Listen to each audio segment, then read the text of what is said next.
자, 여러분 안녕하세요. 알파 오메가입니다. 오늘 컨스텔레이션 에너지에 대해서 좀 말씀을 드릴게요. 컨스텔레이션 에너지라고 하면 일단은 현재 미국 내에서 가장 많은 원자로를 가지고 있는 기업이고요.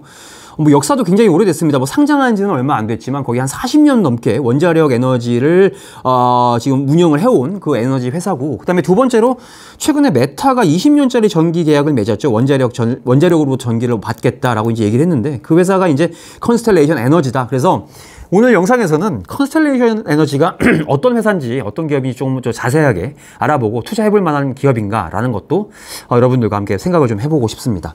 일단 영상 시작하기 전에 알파 오메가, 알파 등급 여러분들께 감사의 말씀을 드릴게요.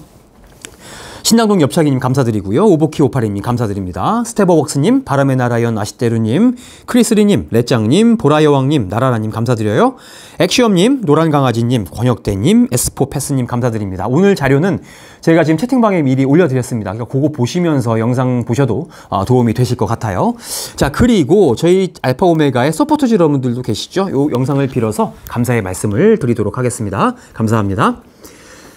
오늘은 5월 6일 날 컨스텔레이션 에너지가 이제 작성해서 보내준 투자자 자료를 보고 여러분들께 말씀을 좀 드려보려고 해요. 현재 컨스텔레이션 에너지는 21개의 원자로를 가동 중이다라고 이제 얘기를 하면서 클라이밋 크라이시스, 그러니까 이제 기후 변화에 대응할 수 있는 청정 에너지다라고 이제 얘기를 하고 있습니다. 요 21개의 원자로가 현재 어디 있냐 보면 이제 일리노이주에 가장 많이 이제 들어가 있는 것 같습니다. 일리노이주에 있고, 그다음에 이제 뉴욕주, 펜실베니아주, 메릴랜드주에 이제 퍼져 있더라라고 이제 보시면 될 것 같고, 일리노이주에 있는 이 클린턴이라는 원자로가 바로 이제 그 메타한테 전기를 공급하기로 한 원자로다라는 거 또 이제 참고를 해주시면 좋을 것 같고, 일리노이주에 가장 많습니다. 일리노이주가 원자력 에너지에 약간 조금 이제 친화적인 것 같아요. 그래서 일리노이주에 많고, 메릴랜드, 펜실베니아, 그다음에 뉴욕주, 우리가 알고 있는 그 뉴욕이 아니죠. 뉴욕주가 따로 있습니다. 그다음에 뉴저지, 텍사스에 이렇게 있더라. 그래서 어떤 거는 재가동 예정이고, 한 개는 뭐 이제 두 개는 지분이 조금 들어가 있고 해서 아무튼 이런 식으로 정리를 하시면 될 것 같아요. 그리고 여기 보시면 뭐 BPA, 카이소, 뭐 에르콧이라는 게 뭐냐면 각 주에서 운용 중인 이제 독립 운영자다라고 이제 보시면 될 것 같은데, 일단은 그 컨스텔레이션 에너지가 가장 많이 연관이 되어 있는 게 이제 미소, MISO, PJM, NYSO 독립개통 운영자다라고 보시면 되는데, 이 독립개통 운영자가 뭐냐라고 봤을 때 한번 여기 볼게요. 자, 특정 지역의 전력망 운영을 담당한다. 그래서 독립적인 전력개통 운영기관이다라고 얘기를 하면 좋을 것 같아요. 그래서 이런 것들이 생긴 이유가 미국에서 전력시장 자유화를 이제 추진을 했다고 합니다. 그래서 발전하는 애 따로, 송전하는 애 따로 있는데, 일단 컨스텔레이션 에너지는 요 발전 쪽에 들어가고, 요 카이소, 미소, 에르콧 요런 애들은 송전을 하는 애들이다. 그래서 보시면 PJM, NYSO, 그다음에 MISO가 일단 가장 연관이 많이 있다. 컨스텔레이션 에너지랑. 그다음에 그 밖에 전력개통 운영자, 독립개통 운영자들도 더 많더라라는 거 요 표로 작성해 놨으니까 참고를 좀 해주시면 좋을 것 같습니다. 자, 그리고 이 컨스텔레이션 에너지의 이 원자로가 두 가지 종류가 있다라고 얘기를 합니다. 그래서 하나는 pressurized water reactor, 그러니까 물에다가 압력을 가하는 가압식 원자로가 있고요. 그다음에 물을 끓이는 비등수 원자로가 있더라, 이렇게 보시면 될 것 같아요.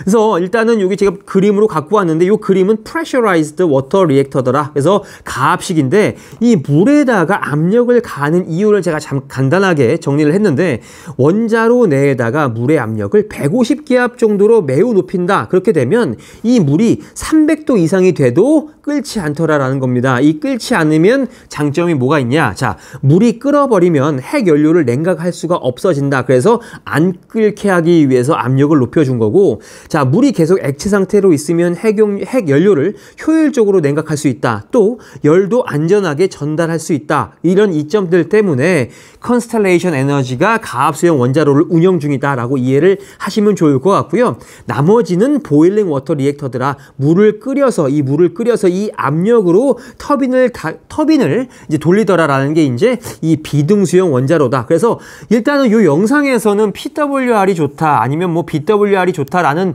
것은 논외로 하는 게 좋을 것 같아요. 요거를 우리가 지금 보는 거는 좀 말이 안 되는 것 같고, 이런 것들이 있더라라는 정도로만 우리가 알고 넘어가면 좋을 것 같다. 네. 자, 그리고 일단은 얘네들 또 이런 얘기도 합니다. 일단 데이터 이코노미를 얘기를 해요. 그래서 일단 인공지능 쪽에 더 전력이 많이 필요하니까 그거에 우리가 대응할 수 있는 게 원자로다. 그래서 지금 메타가 컨스텔레이션 에너지랑 계약을 맺었다라고 이제 얘기를 하는 거죠. 그래서 이런 뉴스가 이제 나왔다라는 거 또 참고를 해주시면 좋을 것 같아요. 별 뉴스 아닙니다. 메타랑 컨스텔레이션 에너지랑 이제 계약을 했는데 이 계약을 한 단가가 조금 비싼 것 같다라는 기사이긴 합니다. 뭐 중요한 거 아니니까 넘어갈게요. 자, 그리고 이건 뭐냐면, 자, 지금 여기 나오죠? 미소랑 뭐 PJM, 에르콧에서 예상한 그런 에너지 수요량이 한 140기가와트 정도 된다라고 이제 얘기를 하고 있는데, 3자 애들이 이제 그 예상한 거, 그러니까 뭐 BCG, 보스턴 컨설팅 그룹입니다. 맥킨지, S&P, 그 다음에 이거 블룸버그 U 에너지 뭐 이런 건데, 요런 데서 예상한 거는 뭐 111기가와트에서 39기가와트 정도 필요할 거다라고 얘기를 했는데, 실제로 전력을 분배하는 회사에서 예측한 거는 이것보다 더 많은 140기가와트의 에너지가 필요할 거다라고 얘기를 했다라는 거죠. 그래서 일단은 시장이 예상한 것보다 더 많은 앞으로 전기가 필요할 거다라는 걸 요 표에서 얘기를 해주고 있는 거고요. 그 다음에 그거를 이제 얘네들이 그 컨스텔레이션 에너지가 보완하기 위해서 현재 칼파인이라고 하는 이제 천연가스, 얘네들은 뭐 하는 애들이냐면요, 천연가스, 그 다음에 지열발전소, 그 다음에 뭐 태양열도 있고요. 뭐 솔라라고 쓸게요. 태양열 에너지도 있고 ESS도 가지고 있는 회사입니다. 요 회사를 현재 이제 인수를 하려고 해요. 요 회사를 이제 인수를 하려고 하는데 이 그래프에서는 뭐라고 하냐면, 자, 칼파인을 인수를 해서 새로운 내추럴 가스 발전소를 짓거나 새로운 솔라 시스템 아니면 스토리지를 만들면 에너지 단가가 너무 올라간다. 그러니까 우리는 새로 짓지 않고 현재 칼파인이 가지고 있는 시설을 이용을 해서 전기를 공급을 하겠다라고 이제 얘기를 하는 것이고요. 만약에 그 컨스텔레이션 에너지가 칼파인을 인수를 하게 되면 뭐가 좋냐?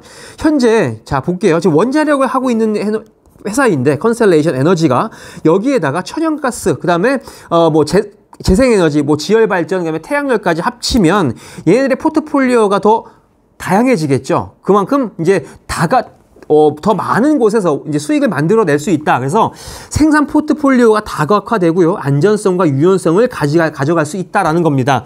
그래서 얘네들 프레젠테이션 보면 이게 지금 그 컨스텔레이션 에너지고요. 요게 지금 바로 이제 그 칼파인입니다. 요거를 합쳤을 때 이제 이렇게 된다라고 하는 건데, 자 볼게요. 뉴클리어 플릿 있죠? 뉴클리어 플릿 있는데 지금 칼파인은 없습니다. 그래서 얘가 컴바인 되면 이렇게 된다. 근데 반면에 컨스텔레이션 에너지는 내추럴 가스가 없습니다. 지열 발전이 없어요. 여기 없다고 나와 있죠? 그 다음에 배터리 스토리지도 없는데 칼파인은 이런 걸 갖고 있더라라는 겁니다. 그래서 이걸 인수를 하게 되면 정말 다각도로 컴바인 되면 다 갖출 수가 있다. 여러모로 여기 매력적으로 다가올 수가 있겠죠. 투자자들한테 이런 걸 얘기를 해주고 있다라는 거 참고를 해주시면 좋을 것 같습니다. 그래서 만약에 얘네들이 칼파인을 인수를 하게 되면, 자, PJM 쪽에 총 12.2%의 발전 용량을 보유를 하게 되는데 이게 지금 최근에 문제가 됩니다. 왜냐하면 이 PJM 지역에서 시장 독이 아니라 독점이에요. 독점을 우려를 하는데 이거 그냥 될 것 같아요. 이제 밑에도 뉴스를 보여드리겠지만 인수를 할 수 있을 것 같고, 그 다음에 에르콧, 뭐 카이소, ISO, NE, NYSO에서 지금 현재의 컨스텔레이션 에너지가 가지고 있는 점유율보다 더 올라간다라는 거죠. 그래서 이번 인수가 잘 되면 뭐 나쁘지 않을 것 같다라는 것도 여러분들에게 좀 말씀을 드리고, 최근에 주가가 올라가고 있는 이유들도 이런 인수권, 그 다음에 메타한테 전기 공급한다는 이런 뉴스들이 나오면서 주가가 계속 올라가고 있는 게 아닌가라는 생각을 좀 해봤습니다. 자, 그래서 아까 보여드렸던 사진이요, MISO, 지금 PJM, NYSO라고 이제 NYISO라고 말씀을 드렸는데, 칼파인 인수하게 되면 이쪽 카이소 쪽, 캘리포니아 쪽, 그 다음에 텍사스 쪽, 그 다음에 이제 뉴 잉글랜드 쪽에서도 이제 수익이 나올 거다라는 거 참고를 좀 해주시면 좋을 것 같습니다. 그리고 동시에 PJM 쪽에서 시장 지배력이 조금 더 강화될 수 있다라는 것도 여러분들이 좀 알고 계시면 좋을 것 같습니다. 그래서 일단 얘들이 이제 12월까지 2025년 12월까지 얘들 칼파인 인수하게 될 것 같다라고 이제 얘기를 했고요. 그리고 이제 6월 16일 어떤 얘기가 나왔냐면 컨스텔레이션 에너지가 칼파인을 인수를 하는데 뉴욕 규제 기관에 일단 승인은 받았다라고 이제 얘기를 했고, 남은 게 뭐냐면 지금 미국 법무부, 그 다음에 연방 에너지 규제위원회의 승인이 필요한데, 그 컨스텔레이션 에너지의 컨퍼런스 콜에서는 이거는 원래 다 하는 거다라고 이제 얘기를 하면서 무난하게 칼파인을 인수할 수 있을 것 같다라고 이제 얘기를 했다라는 것도 참고를 좀 해주시면 좋을 것 같고요. 이제 여기 나오죠. PJM 쪽에서 얘네들이 지금 합병된 회사가 시장 지배력을 너무 많이 갖게 되는 거 아니냐, 독점하게 되는 거 아니냐라고 이제 얘기를 하고 얘네들 결과적으로 전기요금 인상할 거 아닐까라고 이제 우려를 하고 있다라는 거죠. 그런 우려에도 불구하고 현재 인수 과정은 잘 진행되고 있다라는 거 여러분들께 말씀을 좀 드리겠습니다. 자, 그리고 요 슬라이드는 뭐냐면 despite recession concern, 그러니까 우리가 지금 미국 경기 침체의 그 시즌에도 불구하고 그런 시즌을 지나옴에도 불구하고 전기 수요에 대한 거는 계속 꾸준히 증가되어 왔다. 그래서 경기 침체가 되든지 안 되든지 간에 AI, 그다음에 넌 AI 쪽에서 그 전기를 소모하는 거는 계속 올라가고 있더라라는 겁니다. 그래서 리세션에 대한 그런 그 악영향은 별로 없다라는 거를 또 이제 보여주려고 한 것 같습니다. 이것도 좀 참고를 해주시면 좋을 것 같고요. 그다음에 이제 PTC가 나오는데 이거 이제 새 공제 관련된 얘기예요. 이거 제가 이제 그러니까 알기 쉽게 한글로 좀 풀어놨는데, 자, 한번 볼게요. 자, 미국 연방정부가 원자력 발전소에도 제공을 하는 새 공제다라고 보시면 됩니다. PTC가. 그래서 이게 굉장히 매력적인데, 원자력 발전소의 시장 판매 단가, 전기 판매 단가 있죠?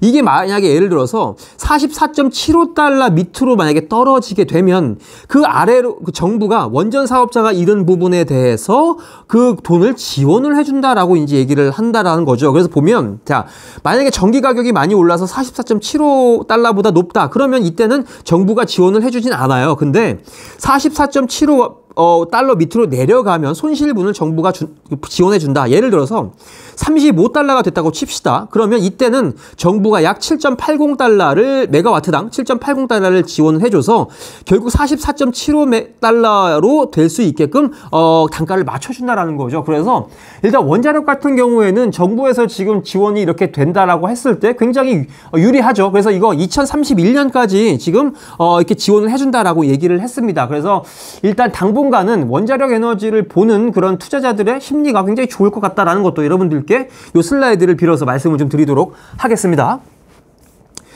자, 그리고 2025년 1분기에 얘네들 지금 예상했던 것보다 넷 인컴도 많이 내려갔고요.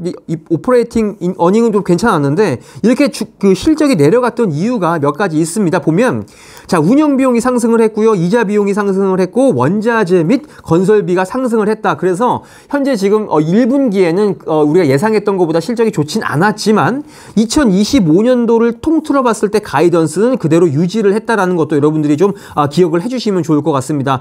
2025년 1분기에 이렇게 실적이 좋진 않았지만 주가가 많이 떨어지진 않았던 이유는 2025년도 토탈 가이던스를 그대로 유지했기 때문이고 현재 이제 원자력 관련된 그런 분위기가 좋기 때문이다라는 것도 여러분들께 좀 말씀을 드리고 싶습니다. 그래서 일단은 얘들 인컴 보면 쿼털리로 보면 레비뉴 계속 레비뉴가 늘고 있다. 그래서 2025년도 1분기에 6.7빌리언 달러의 매출을 만들었고 영업 적자, 이거 뭐라고 하죠? 영업이익이라고 하죠. 요거는 438밀리언 달러 정도가 나왔다. 근데 저번보다 많이 줄어들었던 이유는 지금 여기에 들어가는 뭐 건설비용, 운영비용 이런 것들이 많이 늘어나서 많이 줄어들었다라고 얘기를 했다라는 것도 참고를 해주시면 좋을 것 같습니다. 그래서 얘네들 지금 CEG, 컨스텔레이션 에너지 주가는 304달러입니다. 최근에 쭉 올라가고 있는데 얘네들 2022년도에 이제 분사를 해가지고 이제 상장이 돼서 차트가 굉장히 짧아요. 하지만 얘네들 원자력 에너지는 1980년도부터 1970년도 중반부터 운영을 했다. 그래서 굉장히 업력은 높은 회사다라는 거 참고를 좀 해주시고 컨스텔레이션 에너지 길게 보고 투자를 하면 전 굉장히 괜찮지 않을까라는 생각을 하고 있습니다. 어쨌든 이 CEG라는 회사가 일단 미국 내 1위죠.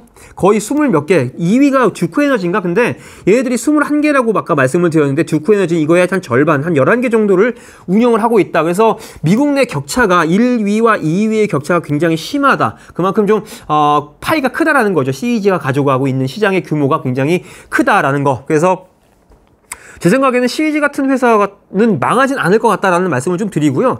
얘들 보니까 배당금도 많지는 않지만 0.51%, 배당 수익률이 0.51%다. 그래서 뭐 쿼털리 배당을 하고 있고요. 분기 배당을 하고 있고 한 주당 1년에 1.55달러씩 주고 있다라는 것도 뭐 크지는 않지만 배당금 주고 있다라는 것도 참고를 해주시면 좋을 것 같습니다. 그래서 2022년부터 2025년도까지 크지는 않지만 조금씩이라도 배당금이 올라가고 있다라는 것도 여러분들께 좀 말씀을 좀 드리고 싶었습니다. 그래서 일단은 컨스텔레이션 에너지 관련해서 어떤 일을 하고 있고 현재 어떤 이슈가 있는지까지 좀 말씀을 드렸습니다. 그래서 요거 한번 판단을 잘 해보시고 투자를 하실 수 있겠다 하시면 뭐 투자하는 것도 나쁘지 않을 것 같다라는 말씀을 드리면서 오늘 영상은 이 정도로 줄이도록 하겠습니다.